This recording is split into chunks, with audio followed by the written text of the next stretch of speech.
तो हेलो बच्चों, मिशन ए के 47 में आप लोग को स्वागत है। बच्चों आज हम लोग बात करेंगे 11th क्लास का साइकोलॉजी का क्वेश्चंस। ठीक है, 11th क्लास का साइकोलॉजी का क्वेश्चंस बात करेंगे। टोटल जो क्वेश्चंस होगा, टोटल क्वेश्चंस कितने होंगे? जो टोटल क्वेश्चंस होंगे तो वो 20 क्वेश्चंस होंगे। ठीक है, 20 क्वेश्चंस होंगे जो बहुत ही इंपॉर्टेंट क्वेश्चंस होंगे। और दोस्तों मैं आप लोग को बता दूं कि हमारे चैनल में जो 11th क्लास का अभी बहुत ही अच्छे तरीके से तैयारी चल रहा है। अगर आप भी 11th क्लास में अच्छे खासे नंबर लाना चाहते हैं तो हमारे चैनल को सब्सक्राइब कर लीजिए ताकि कोई वीडियो में डालूँ तो आपके पास नोटिफिकेशन पहुंच जाए। ठीक है, और जैसे ही 11th क्लास का एग्ज़ाम आपका ख़त्म हो जाएगा, आपका जो 11th क्लास का एग्ज़ाम है वो है कब?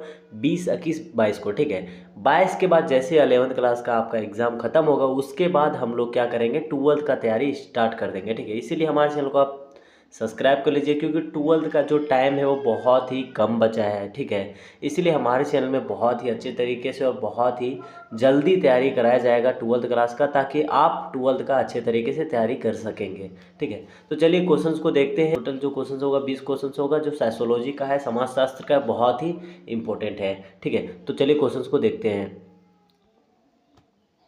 तो क्वेश्चन नंबर 1 में बताया गया है कि समाजशास्त्र का जनक किसे कहा जाता है। ठीक है, समाजशास्त्र का जनक किसे कहा जाता है? तो समाजशास्त्र का जो जनक कहा जाता है वो किसको कहा जाता है? तो वो कहा जाता है अगस्त कॉन्त को। ठीक है, ऑप्शन नंबर सी। ठीक है, तो नेक्स्ट क्वेश्चन चलते हैं। क्वेश्चन नंबर 2 में बताया गया है कि तो सांस्कृतिक विविधता का मुख्य कारण क्या है? तो इसका जो आंसर हो जाएगा वो हो जाएगा भौगोलिक स्थिति। ठीक है, सांस्कृतिक विविधता का जो मुख्य कारण है वो क्या कारण है? तो भौगोलिक स्थिति इसका आंसर हो जाएगा ऑप्शन नंबर 2। तो नेक्स्ट क्वेश्चन चलते हैं। क्वेश्चन नंबर 3 में बताया गया है कि समाजीकरण की प्रथम इकाई कौन सी है? समाजीकरण का प्रथम इकाई जो है वो कौन सा है? तो इसका जो आंसर हो जाएगा वो हो जाएगा ऑप्शन नंबर बी। ठीक है, परिवार। समाजीकरण की प्रथम इकाई जो है वो कौन सा है? तो परिवार है। तो नेक्स्ट क्वेश्चन चलते हैं। क्वेश्चन नंबर 4 में बताया गया है कि सामाजिक संस्थाओं की विशेषता है। तो सामाजिक संस्थाओं की क्या विशेषता है? तो इसका जो आंसर हो जाएगा वो हो जाएगा ऑप्शन नंबर सी, संगठित। ठीक है, सामाजिक संस्थाओं की विशेषता संगठित है, ऑप्शन नंबर सी। तो नेक्स्ट क्वेश्चन चलते हैं। क्वेश्चन नंबर 5 में बताया गया है कि समाजशास्त्र एक प्रकार का विज्ञान है। तो किस प्रकार का विज्ञान है? तो इसका जो आंसर हो जाएगा वो हो जाएगा ऑप्शन नंबर बी, सामाजिक विज्ञान। ठीक है, मतलब समाजशास्त्र जो एक प्रकार का विज्ञान है वो किस प्रकार का विज्ञान है? तो सामाजिक विज्ञान। तो नेक्स्ट क्वेश्चन चलते हैं। क्वेश्चन नंबर 6 में बताया गया है धर्म एक सामाजिक संस्था है क्योंकि। धर्म एक सामाजिक संस्था है क्योंकि। तो इसका जो आंसर हो जाएगा वो हो जाएगा ऑप्शन नंबर बी, यह एक सामाजिक नियंत्रण करता है। तो धर्म एक सामाजिक संस्था है क्योंकि यह एक सामाजिक नियंत्रण करता है, ऑप्शन नंबर बी इसका आंसर हो जाएगा। तो नेक्स्ट क्वेश्चन चलते हैं। क्वेश्चन नंबर 7 में बताया गया कि निम्न में से कौन सा समाज अंग नहीं है? निम्न में से कौन सा समाज अंग नहीं है? तो इसका जो आंसर हो जाएगा वो हो जाएगा ऑप्शन नंबर डी, तानाशाही। ठीक है, मतलब तानाशाही का मतलब क्या होता है कि कोई ज़बरदस्ती करे। ठीक है, तो निम्न में से समाज का अंग नहीं है तो तानाशाही, यानी कि कोई ज़बरदस्ती नहीं कर सकता, सब समाज को लेकर चलना होता है, इसीलिए समाज का एक अंग है। तो नेक्स्ट क्वेश्चन चलते हैं। क्वेश्चन नंबर 8 में बताया गया है कि संस्कृति का कौन सा तत्व मूर्त नहीं होता है? संस्कृति का कौन सा तत्व मूर्त नहीं होता है? तो इसका जो आंसर हो जाएगा वो हो जाएगा ऑप्शन नंबर ए, भाषा। संस्कृति का कौन सा तत्व मूर्त नहीं होता है? तो भाषा नहीं होता है। तो नेक्स्ट क्वेश्चन चलते हैं। क्वेश्चन नंबर 9 में बताया गया कि जाति व्यवस्था का मुख्य आधार क्या था? जाति व्यवस्था का मुख्य आधार क्या था? तो जो मुख्य आधार था वो था व्यवसाय। ठीक है, ऑप्शन नंबर बी, व्यवसाय। जाति व्यवस्था का मुख्य आधार क्या था? तो व्यवसाय था। ठीक है, मतलब कमाना था। तो नेक्स्ट क्वेश्चन चलते हैं। क्वेश्चन नंबर 10 में बताया गया है कि लैंगिक भेदभाव का क्या अर्थ है? तो लैंगिक भेदभाव का क्या अर्थ है? तो इसका जो आंसर हो जाएगा वो हो जाएगा ऑप्शन नंबर सी, स्त्री पुरुष के बीच असमान व्यवहार। ठीक है, मतलब लैंगिक भेदभाव का जो अर्थ था वो था स्त्री पुरुष के बीच असमान व्यवहार था। तो नेक्स्ट क्वेश्चन चलते हैं। क्वेश्चन नंबर 11 में बताया गया कि जनगणना कितने वर्षों में होती है? तो जनगणना कितने वर्षों में होती है? तो देखिए जनगणना जो होती है वो कितने वर्षों में होती है? तो वो 10 वर्षों में होती है। तो इसका जो आंसर हो जाएगा वो हो जाएगा ऑप्शन नंबर बी, 10 वर्षों में। तो नेक्स्ट क्वेश्चन चलते हैं।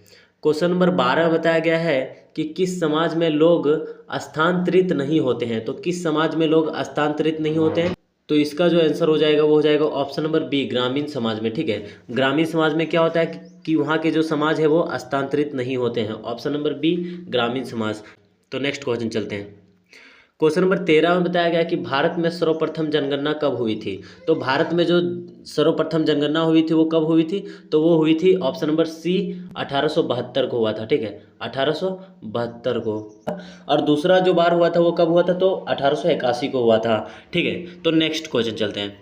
क्वेश्चन नंबर 14 में बताया गया कि सांस्कृतिक विलयन से क्या तात्पर्य है। सांस्कृतिक विलयन से क्या तात्पर्य है, तो सांस्कृतिक विलयन से जो तात्पर्य है वो है संस्कृति का मेल। तो नेक्स्ट क्वेश्चन चलते हैं।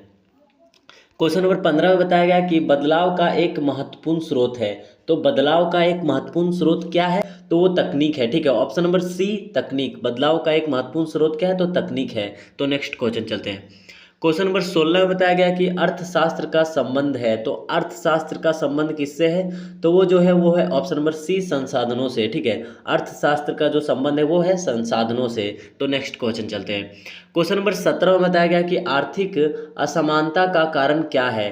तो आर्थिक असमानता का जो कारण है वो क्या है, तो इसका जो आंसर हो जाएगा वो हो जाएगा ऑप्शन नंबर सी असमान वितरण। आर्थिक असमानता का जो कारण है वो क्या है, असमान वितरण। ठीक है, असमान वितरण।